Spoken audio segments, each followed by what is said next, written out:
வீரயுக நாயகன் வேள்பாரி. பகுதி 1. இளைப்பாற நிழலின்றி தவிக்கும் வழிப்போக்கனின் கண்ணில் படும் பெரும் ஆலமரம் போல மூவேந்தர்களும் மன்னர்கள் பலரும் ஆண்ட தமிழகத்தில் தவித்தலைந்த உயிர்களுக்காக தன்னையே தந்தவன் வேள்பாரி. தன்னலமற்ற கொடை உள்ளத்தாலும் அன்பு வழிபட்ட வாழ்வியல் மரபாலும் பாரியின் புகழ் தமிழ் நிலமெங்கும் பரவியது. மூவேந்தர்களான சேர சோழ பாண்டியர்கள் அவன் புகழ் கண்டு வெதும்பினர். பரம்பு நாட்டின் நிலவலம் அவர்களின் கண்களை உறுத்தியது. பாரிக்கு எதிராக தனித்தனியே அவர்கள் மேற்கொண்ட போர் முயற்சிகள் கைகூடவில்லை. இறுதியில் மூவேந்தர்களும் ஒன்றிணைந்தனர். அவர்களின் கூட்டுப்படை பாரியின் பரம்பு நாட்டை அனைத்து திசைகளிலிருந்தும் ஒரு சேர தாக்கியது. சின்னஞ்சிறு ட்ராய் நகரின் மீது மொத்த கிரேக்க படையும் போர் தொடுத்ததைப் போலத்தான் இதுவும் நிகழ்ந்தது. தலையானங்கானத்து போர், வெண்ணிலை போர், வாகை பரந்தலை போர், கழுமலப்போர் என சங்ககால தமிழகம் குருதி பெருக்கெடுத்து ஓடிய எண்ணற்ற போர்க்களங்களை கண்டது. அங்கெல்லாம் நடைபெற்ற போரில் மூவேந்தர்களில் யாரேனும் ஒருவர் வெற்றி பெற்றார், மற்றவர்கள் தோற்றோடினர். ஆனால் பரம்புமலை போரில் மட்டுமே மூவேந்தர்களும் ஒரு சேர தோல்வியை தழுவினர். தமிழக வரலாற்றில் அதற்கு முன்பும் அதற்கு பின்பும் நிகழாத வீர சரித்திரம் இது. பெரும் நிலப்பரப்பை ஆண்ட மூவேந்தர்களின் கூட்டுப்படை ஒரு குறுநில மன்னனால் சிதறடிக்கப்பட்டது. அதன்பின் மூவேந்தர்களும் ஒன்றாய் சதி செய்து வஞ்சினம் நிகழ்த்தி பாரியின் உயிர் பறித்தனர். வீரத்தால் சாதிக்க முடியாததை துரோகம் செய்து முடித்தது. வென்றவர்களின் பெயர்கள் இன்று வரை துலங்கவில்லை.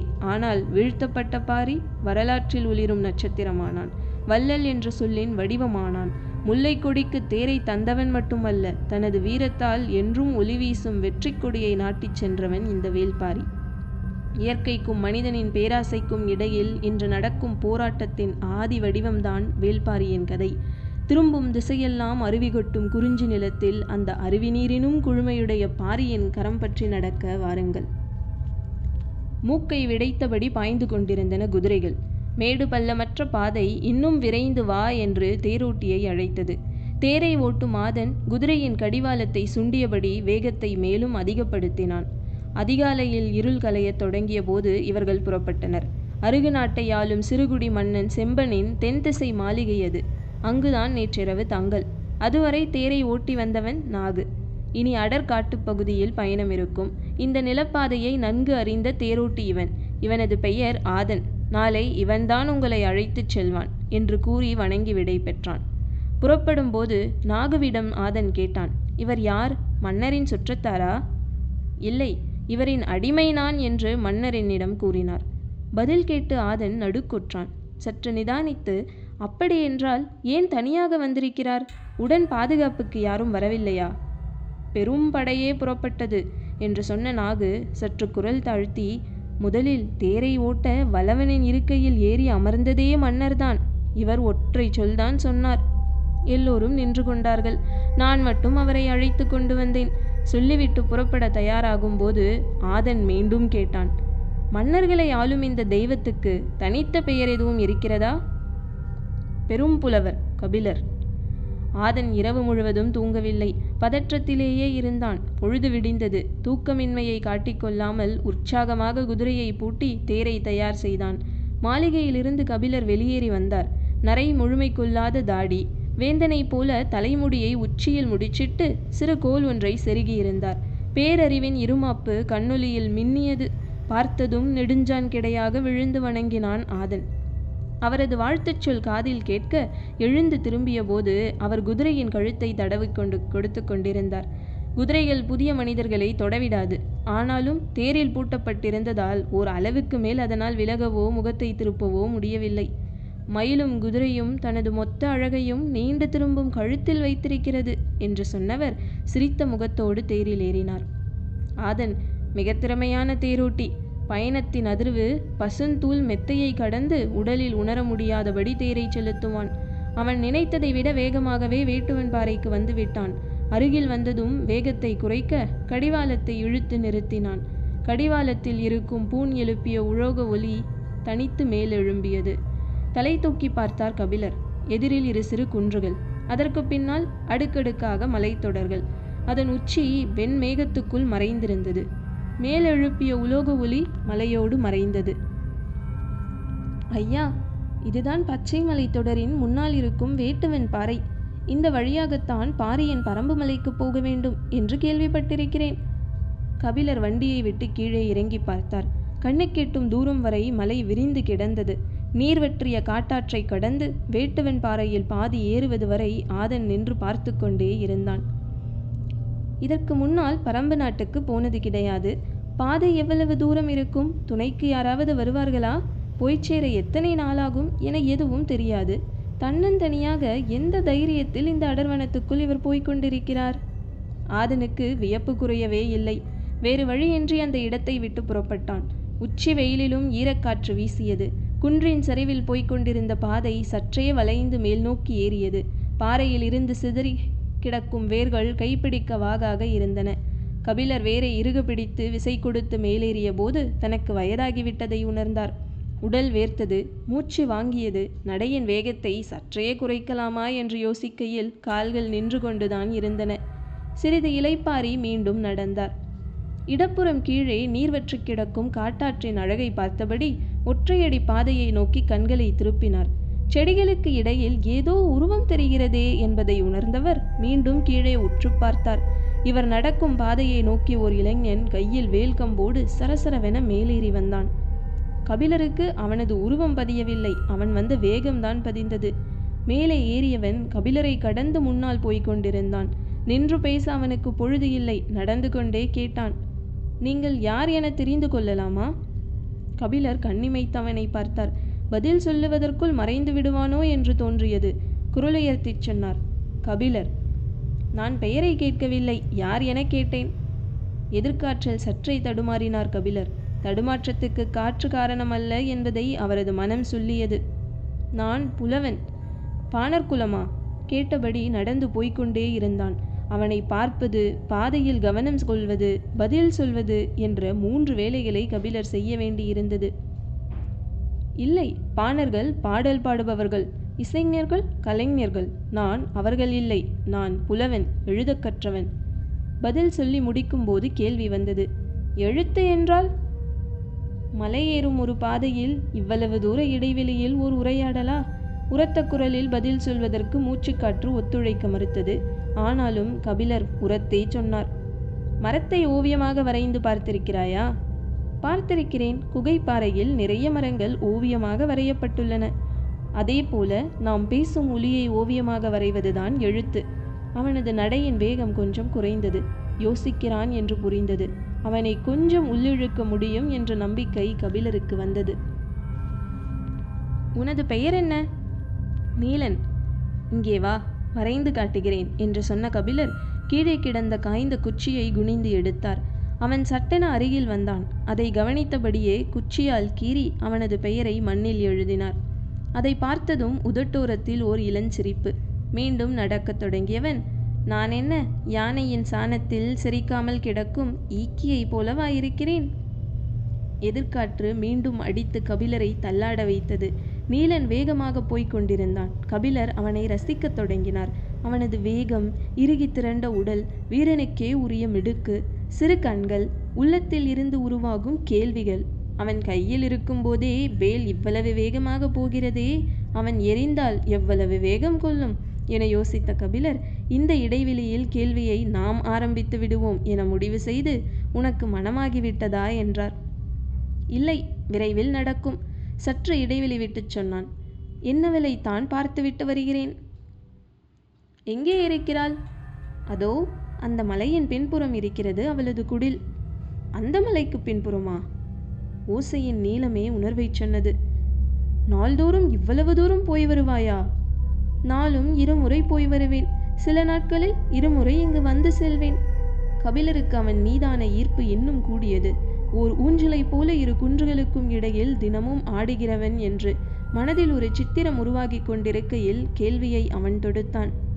பெண்ணின் இதழ் இவ்வளவு சுவையேறி இருக்கிறதே எப்படி? அந்த இளஞ்சிரிப்பு கபிலரின் உதட்டோரத்தில் வந்து உட்கார்ந்தது. ஊஞ்சலில் தன்னையும் ஏற்ற நினைக்கிறான்.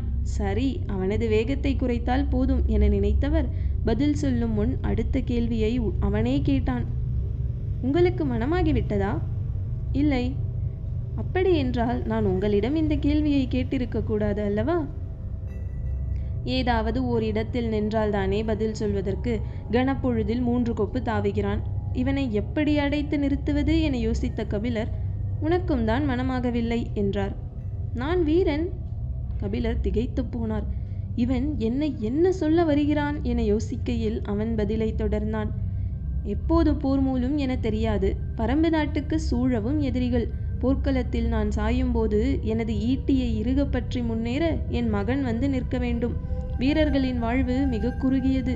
நிதானமாக வாழ்ந்து எழுத்துக்கள் எல்லாம் கற்று நாடுதோறும் பயணம் போய் ஒரு காத தூரத்தை 3 நாழிகை நடந்து கடக்க எங்களுக்கு அவகாசம் இல்லை புலவரே. ஊஞ்சல் அறுபட்டு தான் மட்டும் விழுவது போல் உணர்ந்தார் கபிலர். வேட்டுவன் பாறையின் 2வது குன்றில் கால் பதிக்கும் வரை கபிலர் அவனிடம் பேச்சு கொடுக்கவில்லை. அவனை பற்றிய ஒரு கணிப்பை உருவாக்கி கொள்ள முடியவில்லை. எதை உருவாக்கினாலும் அடுத்த கணமே அதை குழைத்து விடுகிறான். அவன் கையில் வைத்திருக்கும் வேல்முனையை விட கூர்மையானதாக இருக்கிறது அவன் அளிக்கும் பதில்கள். அவனை கணிக்க முடியவில்லை என்பதை மனம் ஏற்கவில்லை. ஆனால் ஒன்று புரிந்தது, அவனது நடைவேகத்துக்கு எங்கோ போயிருக்க வேண்டும். அவ்வாறு போகாததில் இருந்து அவன் தன்னை அழைத்து கொண்டு போகிறான் என ஊகித்தார் கபிலர். சிறிது நேரத்துக்கு பின்னர் மௌனம் கலைத்து பேசத் தொடங்கினார். பாரியின் பரம்புமலை எவ்வளவு தொலைவில் இருக்கிறது? இந்த நாட்டின் பெயர்தான் பரம்பு நாடு. பாரி இருக்கும் மலையின் பெயர் ஆதிமலை. அந்த மலையில்தான் வேளிர் குலத்தை தோற்றுவித்த மாவீரன் எவ்வி தலைநகரை உருவாக்கினான். நிலப்பகுதிக்கு வந்து பாணர்கள் பாடிய பாடல்களில் இருந்தே பலவற்றை நாம் ஊகித்துக் கொள்கிறோம். ஆனால் உண்மை எவ்வளவு விரிவுடையதாக இருக்கிறது என யோசித்தபடி கபிலர் கேட்டார். அங்கு இருந்துதான் பாரியின் அரசாட்சி நடக்கிறதா? கேள்வி நீலனுக்கு சிரிப்பை உண்டாக்கியது. பாரி அரசனல்ல, வேளிர் குல தலைவன். நாட்டை ஆள்வதைப் போல காடும் ஆளப்படுகிறது என நீங்கள் நினைக்கிறீர்கள். காட்டை யாராலும் ஆள முடியாது. சின்னஞ்சிறு மனிதனால் என்ன செய்ய முடியும்? பகை, துரோகம், வீரம், சாவு, அவ்வளவுதான். ஆனால் காட்டை பாருங்கள், எண்ணிலடங்கா உயிர்கள், ஒவ்வொன்றும் அளவில்லா ஆற்றல் கொண்டது. ஒரு பச்சிலையை வாயில் வைத்தால் அந்த கணமே நீங்கள் செத்து மடிவீர்கள். துளிர்விடும் ஒற்றை இலை உங்களின் வாழ்வை முடித்து வைக்க போதுமானது. உங்களால் முடிவு செய்ய முடியுமா? காடு இலைகளால் ஆனதா, மரங்களால் ஆனதா, இல்லை மிருகங்களால் ஆனதா, பாறைகளால் ஆனதா, இல்லை பறவைகளால் ஆனதா, கொம்புகளால் ஆனதா என்று அவன் பேசிக்கொண்டே போனான். கபிலரால் ஒரு கட்டத்தில் அவனது பேச்சை பின்தொடர முடியவில்லை. பாறைகள் உருள்வதைப் போல வார்த்தைகள் உருண்டு கொண்டிருந்தன. மூச்சுவிட அவகாசம் எடுத்துக்கொண்டார். அவர் நின்றுவிட்டதை உணர்ந்த அவன் திரும்பி பார்த்து சொன்னான். எங்களின் பாதங்கள் மண்ணை பிடித்து நடந்து பழகியவை. சமவெளியில் வாழும் உங்களின் பாதங்கள் மண்ணில் தேய்த்து நடந்து பழகியவை. பாதடியை கழட்டிவிட்டு பாதத்தை முன்னெடுத்து வையுங்கள். பற்களைப் போல விரல்களுக்கும் கவ்வி பிடிக்க தெரியும். இத்தனை ஆண்டுகளுக்கு பிறகு தனக்கு ஒருவன் நடைபயிலச் சொல்லிக் கொடுக்கிறான். இளம் பருவத்தில் இப்படித்தான் ஏமாற்றி நடைபழக்கினார்களா? சீரூர் மன்னன், முதுகுடி மன்னன், குறுநில மன்னன், சேர சோழ பாண்டிய மூவேந்தர்கள், கல்வியில் சிறந்த சான்றோர்கள், அறவோர், எட்டி பட்டம் சூடிய பெருங்குடி வணிகர்கள் என எத்தனையோ பேரோடு கழிந்து போன இந்த காலங்களில் மொழியும் அறிவும் ஞானமுமே என்னுள் எப்போதும் நிலை கொண்டது.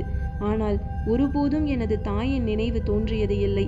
கனப்பொழுதில் என்னை எனது தாயின் மடியில் கொண்டு போய் சேர்த்து விட்டானே. முன்னால் போகும் இவன் யார்? கபிலர் ஒருவித உணர்ச்சி மேலிட்டவராக பாதடியை கழட்டிவிட்டு அவனை நோக்கி நடந்தார். அவன் குன்றின் உச்சியை அடைந்து அவரது வருகைக்காக காத்திருந்தான். அவர் மூச்சு வாங்கியபடி உச்சியை நெருங்கினார். எதிரில் பெரும் மலைத்தொடரின் அடுக்குகள் தெரிந்தன. நீலன் சொன்னான், முதல் அடுக்குக்கு காரமலை என்று பெயர். அதன் மேல் நின்று பார்த்தால்தான் 3ஆம் அடுக்கை பார்க்க முடியும். அதுதான் ஆதிமலை. உச்சிக்கு வந்ததும் அதுவரை இல்லாத வேகத்தோடு காற்று வந்து அவரை தள்ளியது. உடலை சற்று திருப்பி காற்றின் வேகத்துக்கு ஈடு கொடுத்து நின்றபடி எதிர் திசையை பார்த்தார். நீண்டு கிடக்கும் மலைத்தொடர் தனது 2 கரங்களையும் விரித்து அவரை அழைப்பது போல் இருந்தது. நீலன் சரிவில் இறங்கத் தொடங்கினான். இனி வேகமாக நடக்க வேண்டும். பொழுது சாய சிறிது நேரம்தான் இருக்கிறது. மலையின் விளிம்பை சூரியன் கடந்துவிட்டால் ஒரு பனை தூரத்தை கடப்பதற்குள் இருள் நம்மை அடைத்துவிடும். அதன் பிறகு நீங்கள் நடப்பது கடினம். விரைவில் வாருங்கள் என்று சொல்லியபடி தாவிச் செறிந்தான். கபிலர் வேகமாக இறங்கத் தொடங்கினார். அவன் நடக்கவில்லை, தாவி கிடந்து கொண்டிருக்கிறான் என்பதை பார்த்தவாறு சிறு புதர்களை விலக்கி வேகமாக நடக்க முயற்சித்து கொண்டிருந்தார். ஏறும்போது முன்னால் செல்பவன் எவ்வளவு உயரம் போனாலும் ஆளை பார்த்துவிட முடியும். இறங்கும்போது அப்படி அல்ல. அங்கொன்றும் இங்கொன்றுமாக அவனது உருவம் மறைந்து தெரிந்தது. பேச்சு கொடுத்தால் மட்டுமே அவனை பின்தொடர முடியும் என்பதை உணர்ந்த கபிலர் கவனமாக நடந்தபடி கேட்டார். காடுகள் கொம்புகளால் ஆனதா என்று எப்படி கேட்டாய் என்றார். கொம்புகள் என்றால் மிருகங்களின் கொம்புகள் என்று நினைத்து விட்டீர்களா? நான் மரங்களின் கொம்புகளை சொன்னேன். கபிலருக்கு விளங்கவில்லை. கழுத்தை நீட்டி பார்த்தார். அவன் எந்த புதர் தாண்டி போய்க் கொண்டிருக்கிறான் என தெரியவில்லை. சத்தமாக குரல் கொடுத்தார். கொப்புகளைத்தான் கொம்புகள் என்று சொல்கிறாயா? இல்லை, நாங்கள் மரத்தின் வேர்களை மரக்கொம்புகள் என்றுதான் சொல்வோம். மரம் மேல் நோக்கி வளருவது அல்ல, கீழ் நோக்கி வளர்வது. இறுகிய மண்ணையும் கரும்பாறையும் தனது கொம்புகளால் பிளந்து கொண்டு அது உள் செல்கிறது. மரத்தின் முழு ஆற்றலும் அதன் கொம்புகளில்தான் இருக்கிறது. உடலை விட நீளமானவை அதன் கொம்புகள். தான் கற்றவற்றை ஒருவன் தலைகீழாக புரட்டி கொண்டிருக்கிறான் என தோன்றிய போது முன்வைத்த வலதுகால் இடறியது. சிறு பாதையில் பாதம் நழுவிச் சரிந்தது. பக்கத்தில் இருந்த செடியை பிடித்து கீழே விழுந்து விடாமல் நின்றார் கபிலர். கால் இடறி கற்கள் உருளும் சத்தம் கேட்டதும் நீலன் வேகமாக மேலேறி வந்தான். பக்கத்தில் இருந்த வேம்பின் மீது கை சாய்த்து நின்றார் கபிலர். சிறிது நேரம் உட்காருங்கள் என்று சொன்னவன் பாதங்களை உள்ளங்கையால் பிடித்து தசைகளை இழுத்து விட்டான். அவரது முகத்தை பார்த்தபடி நடக்கலாமா என்றான். கொஞ்சம் பொறுப்பா என்பது போல அவரது பார்வை இறைஞ்சியது. கிடைத்த வாய்ப்பை பயன்படுத்தி தன்னை ஆசுவாசப்படுத்தி கொண்டார். வேப்பம் பூக்கள் சுற்றிலும் உதிர்ந்து கிடந்தன. பூக்களை எடுத்து உள்ளங்கையில் வைத்து உற்று பார்த்தார். மூச்சுக்காற்றில் பூக்கள் அசைந்தன. பேச்சு கொடுத்தால் உட்கார்ந்திருக்கும் நேரத்தை சிறிது நீட்டிக்கலாம் என யோசித்த கபிலர், வேப்பம் பூ யாருக்கு உரியது தெரியுமா என்றார். சிற்றெரும்புக்கு உரியது. கபிலர் பதற்றமடைந்தார். நான் அதை கேட்கவில்லை. வேப்பம் பூ மாலை யார் சூடுவதற்கு உரியது தெரியுமா என்று கேட்டுவிட்டு ஏதாவது பதிலை சொல்லிவிடுவானோ என்ற பதற்றத்தில் அவரே பதிலையும் சொன்னார். பாண்டிய மன்னனுக்கு உரியது. சரி, அப்படியே நடக்கத் தொடங்குங்கள். நான் அருகிருந்து அழைத்துச் செல்கிறேன் என்றான். கபிலர் நடக்கத் தொடங்கினார். இட்டு வைக்கும்போது கால் நரம்பு சுண்டுவது போல இருந்தது. சூரியனின் அடிவிளிம்பு காரமலையின் தலையை தொட்டது. முன்னால் நடந்தபடியே கேட்டான். வயல் நண்டை பார்த்திருக்கிறீர்களா? சம்பந்தம் இல்லாமல் கேட்கிறானே என எண்ணியபடி பார்த்திருக்கிறேன் என்றார். வயல் நண்டின் கண்கள் வேப்பம் பூவை போலத்தான் இருக்கும். உங்கள் பாண்டியன் வயல் நண்டை மாலையாக அணிந்து கொள்வானா? கேட்டபடி நமட்டுச் சிரிப்போடு 4 எட்டு முன்தாவிச் சென்றான். கபிலர் நிலை குலைந்து போனார். பெரும் வேந்தனை சாதாரண வீரன் ஒருவன் இவ்வளவு தாழ்த்தி தன்னிடம் பேசுகிறானே, இதை கேட்டுக்கொண்டிருப்பது அறமல்ல என்று தோன்றியது. இந்த எண்ணம் முழுமையடையும் முன்னர் அவருக்குள் இருந்த கவிஞன் விழித்து கொண்டு வெளியில் வந்தான். என்ன அழகான ஓர் உவமை! கன நேரத்தில் எப்படி இவ்வளவு பொருத்தமான ஓர் ஒப்பீட்டை செய்தான்? காதலுக்குள் சூழ்கொண்டு கிடக்கிற ஒருவனுக்கு உவமைகள் வராதா என்ன? மனதில் எண்ணங்கள் ஓடிக்கொண்டிருக்க கபிலர் கேட்டார். வயல் நண்டின் கண்கள்தான் அப்படி இருக்குமா? கடல் நண்டின் கண்கள் அப்படி இருக்காதா? எனக்கு தெரியாது. நான் கடல் பார்த்தது இல்லை. ஆனால் நீரும் நிலமும் மாறுபடுகையில் வடிவமும் மாறுபடத்தான் செய்யும்.